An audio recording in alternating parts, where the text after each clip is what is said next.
Welcome students. यह video BA first year second semester के विद्यार्थियों के लिए महत्वपूर्ण है। आज इस वीडियो में बूढ़ी काकी के गद्यांश पोर्शन यानी इसकी समरी को कवर करेंगे। So we have start.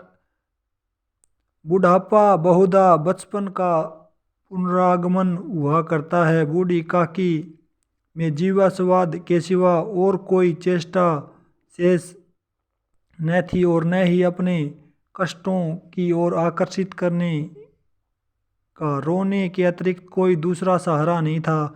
समस्त इंद्रियां, नेत्र, हाथ और पैर जवाब दे चुके थे। पृथ्वी पर पड़ी रहती और घर वाले कोई बात उनकी इच्छा के प्रतिकूल करते। भोजन का समय टल जाता या उसका परिणाम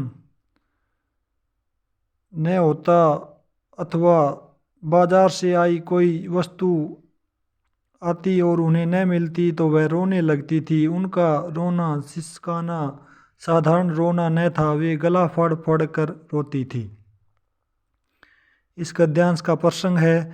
प्रस्तुत गद्यांश हमारी हिंदी की पाठ्य पुस्तक गद्य शिखर में संकलित कहानी बूढ़ी काकी से लिया गया है। इस कहानी के रचयिता प्रेमचंद जी हैं। यह कहानी एक वृद्धा की मानसिक दशा का मार्मिक वर्णन करती है। व्याख्या। प्रेमचंद जी ने वृद्धावस्था की स्थिति का वर्णन करते हुए कहते हैं कि बुढ़ापे में बचपन फिर से लौट आता है। बूढ़े और बच्चे एक जैसी बातें करते हैं। एक बच्चे में विवेक का अभाव होता है। उसे अपने मान सम्मान की कोई चिंता नहीं होती। इसी प्रकार एक वृद्ध व्यक्ति भी जीवन की उस अवस्था में पहुंच जाता है जहां वह विवेकहीन हो जाता है। उसका स्वभाव चंचल बन जाता है। जिस प्रकार एक बच्चे को जीभ का स्वाद लगा रहता है, उसी प्रकार बूढ़ा व्यक्ति भी स्वादिष्ट और चटपटी वस्तुओं को खाना चाहता है। बूढ़ी काकी में केवल एक ही चेष्टा बाकी थी। वो चेष्टा स्वाद से संबंधित थी। बूढ़ी काकी रोकर चिल्लाकर दूसरों का ध्यान अपनी ओर आकर्षित करती थी। इससे वह घर वालों का ध्यान अपनी ओर खींच लेती थी। बूढ़ी काकी की सभी इंद्रियां, हाथ पैर शक्तिहीन हो गए थे। वह प्रत्येक दृष्टि से कमजोर और लाचार थी। बाजार से यदि कोई खाने की वस्तु मंगाई जाती और उसे न दी जाती तो वह रोने लग जाती थी। बूढ़ी काकी का रोना और चिल्लाना असाधारण था। विशेष। प्रेमचंद जी की भाषा सरल एवं सहज है। तद्भव शब्दावली का प्रयोग हुआ है, प्रधानता है। वर्णात्मक शैली का प्रयोग हुआ है। प्रसाद गुण सर्वत्र व्याप्त है। वर्णात्मक शैली का प्रयोग हुआ है। खड़ी बोली का प्रयोग हुआ है। बूढ़ी काकी की प्रकृति का स्वाभाविक और यथार्थ वर्णन किया गया है। अगला गद्यांश। बूढ़ी काकी ने न तो सिर उठाया, न रोई, न बोली। चुपचाप रेंगती हुई अपनी कोठरी में चली गई। आवाज़ ऐसी कठोर थी कि हृदय और मस्तिष्क की संपूर्ण शक्तियाँ, संपूर्ण विचार, संपूर्ण भार उसी ओर आकर्षित हो गया। नदी में जब कगार का कोई वृहद खंड कटकर गिरता है तो आसपास का जल समूह चारों ओर से उसी स्थान को पूरी तरह पूरा करने के लिए दौड़ता है। प्रसंग। प्रस्तुत गद्यांश हमारी हिंदी की पाठ्य पुस्तक गद्य शिखर में संकलित कहानी बूढ़ी काकी से लिया गया है। बूढ़ी कहानी के रचयिता प्रेमचंद जी हैं। इन पंक्तियों में अपमानित और भूख से परेशान बूढ़ी काकी की मनोदशा का वर्णन किया गया है। व्याख्या। बूढ़ी काकी को कढ़ाई के समीप देखकर रूपा ने उसे डांट दिया। बूढ़ी काकी चुपचाप सरकती हुई अपनी कोठरी की तरफ चली गई। बूढ़ी काकी कुछ समय के लिए अपनी दुर्बलता, अपनी भूख प्यास, दुर्दशा आदि सभी कुछ भूलकर केवल अपमान और कठोर भरे शब्दों के बारे में सोचने लगी। जिस प्रकार नदी के किनारे का कोई बड़ा टुकड़ा टूट कर गिरता है तो क्षण भर के लिए उस टुकड़े के डूबते समय वहाँ के रिक्त स्थान हो जाता है और उस स्थान को चारों ओर से नदी का जल उस रिक्त स्थान को भरने के लिए तीव्र गति से बहकर आता है। ठीक उसी प्रकार बूढ़ी काकी के मन मस्तिष्क पर अपमान रूपी खंड गिरा और उसकी बुद्धि, सोच, विचार आदि रूपी जल राशि के उस स्थान की ओर आकर्षित हो गई। विशेष। भाषा सरल एवं सहज है। तद्भव शब्दावली की प्रधानता है। प्रसाद गुण सर्वोत्तर है। वर्णात्मक शैली का प्रयोग हुआ है। खड़ी बोली का प्रयोग हुआ है। बूढ़ी काकी के अपमान की मनोदशा का वर्णन किया गया है। हृदय में सोच रहा था कि और पूड़ियाँ कैसे पाऊं। संतोष सेठ जब टूटता है संतोष सेतु जब टूटता है तब इच्छा का भाव अपरिमित हो जाता है। मतवालों को मद का स्मरण करना उन्हें मदान्ध बनाता है। काकी का अधीर मन इच्छा के प्रबल प्रभाव में बह गया। उचित और अनुचित का विचार जाता रहा है। प्रसंग प्रस्तुत गद्यांश हमारी हिंदी की पाठ्य पुस्तक गद्य शिखर में संकलित कहानी बूढ़ी काकी से लिया गया है।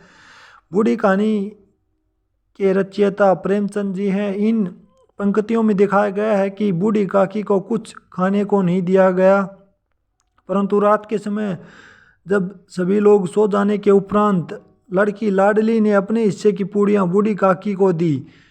भूख से व्याकुल बूढ़ी काकी सारी पूड़ियाँ खा गई। व्याख्या। बूढ़ी काकी को लड़की लाडली द्वारा पूड़ियाँ प्राप्त हुई और उन्हें खाकर उनकी भूख थोड़ी बहुत शांत हुई। जब संतोष रूपी बांध टूटता है तो उसमें सिंचित इच्छाएं अथवा कामनाओं रूपी जल असीम गति से बहने लगता है। कहने का तात्पर्य यह है कि जिस प्रकार बांध के टूटने पर उसमें सिंचित जल राशि प्रबल वेग से बहने लगती है, उसी प्रकार जब मनुष्य का संतोष समाप्त हो जाता है तो इसकी इच्छाएं तीव्र गति से उठ खड़ी होती हैं। जो व्यक्ति पहले मतवाला रहा हो अर्थात नशे में झूम रहा हो, उसे यदि मस्ती की याद दिलाई जाए तो वह नशे में अंधा हो जाता है। बूढ़ी काकी पहले से ही भूखी व अपमानित हुई बैठी थी। लाडली द्वारा दी गई पूड़ियों को पाकर मानो वह भूख से पागल सी हो गई थी।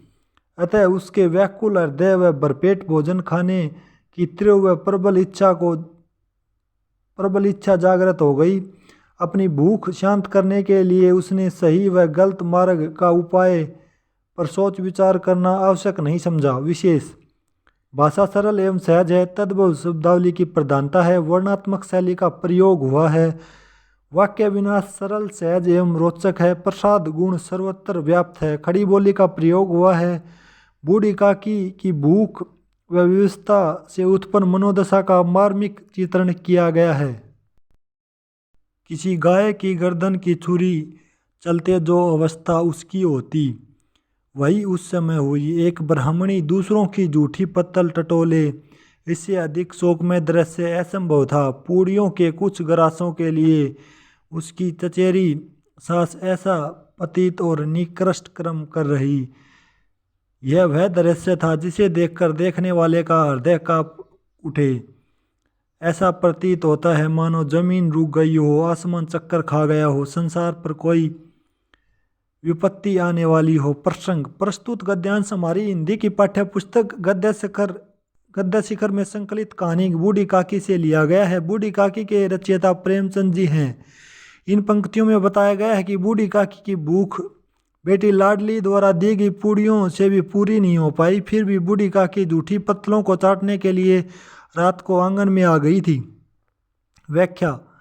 बूढ़ी काकी को दूसरों की जूठी पत्तलें चाटते देख रूपा के मन में ऐसा आघात हुआ कि मानो कि उसने किसी गाय को कटते हुए देख लिया है। बूढ़ी काकी ब्राह्मण जाति से संबंधित थी और ब्राह्मणों को विशेष स्थान प्राप्त था। उस समय कोई ब्राह्मण दूसरों की जूठी पत्तल चाटे यह उचित नहीं है। यह दृश्य देखकर रूपा का मन दहल उठा।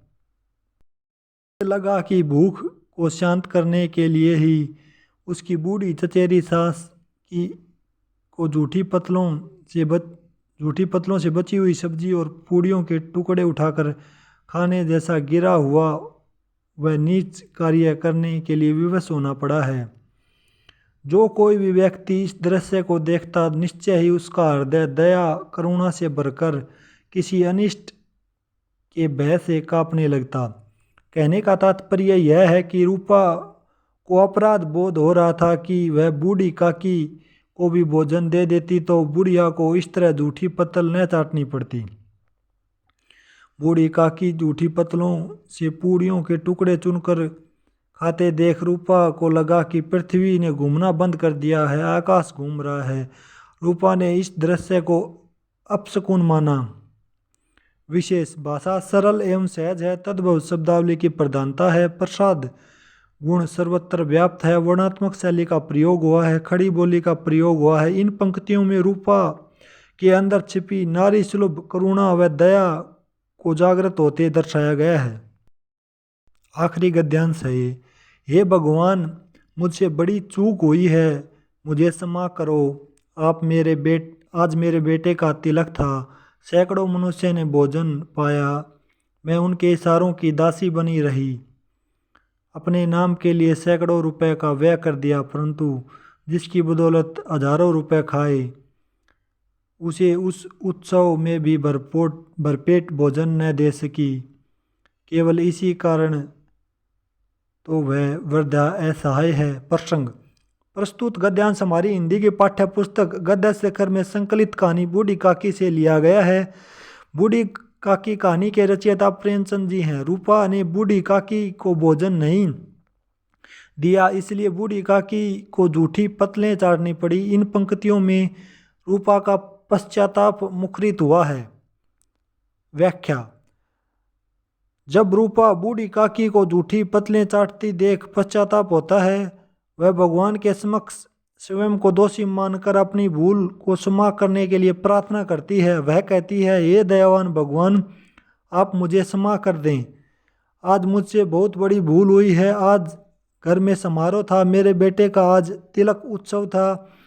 इस समारोह में असंख्य लोगों ने भोजन किया, यहाँ तक कि मैं उन लोगों के इशारों की कठपुतली बनी रही, अर्थात मैंने उनके प्रत्येक बात पूरी की और इधर उधर दौड़कर सब कार्य पूरे किए।